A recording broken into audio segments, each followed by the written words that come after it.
সম্পর্কে একটা কথাই যথেষ্ট, যে ব্যক্তি ফরজ সালাতটি ইচ্ছা করে ছেড়ে দেয় সে ব্যক্তির নাম মুসলিমদের লিস্ট থেকে বাদ হয়ে যায়। সিম্পল। মান তারাকা সালাতা মুতাআম্মিদান ফাকাদ কাফারা, হাদিস দেখে নেন। একটা হাদিস আছে বাইনা রাজুলি ওয়া বাইনা শিরকি ওয়াল কুফর তারকুস সালাত, একজন আল্লাহর বান্দা আর শিরক এবং কুফরের মাঝখানে পার্থক্য নামাজ। নামাজ নাই, ইসলাম নাই। সিম্পল।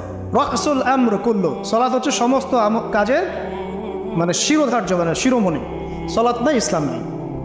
সালাত থাকতেই হবে এবং সালাতটা হতে হবে নবী সাল্লাল্লাহু আলাইহি ওয়াসাল্লামের পদ্ধতিতে, ধীর স্থিরভাবে, খুশু হুজুর সাথে, জামাতের সাথে। এবং এই 5 ওয়াক্ত সালাত ঠিকঠাক মতো করার পরে আপনি সুন্নত এবং নফলের দিকে ফোকাস করেন। এবং আজকে থেকে নিয়াত করেন ইনশাআল্লাহ তাআলা জীবনের শেষ দিন পর্যন্ত যে পাপ করেন, মানে পাপ করতে উৎসাহ দিচ্ছি না, মানে যে পাপ হয়ে যায় হোক, নামাজটা যেন না ছাড়েন।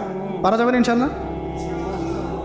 যে কোনো পাপ হয়ে যাক, আপনি পড়ে যান আবার উঠে দাঁড়ান, আবার পড়ে যান আবার উঠে দাঁড়ান, পাপ হচ্ছে হোক, হতাশ হবেন না।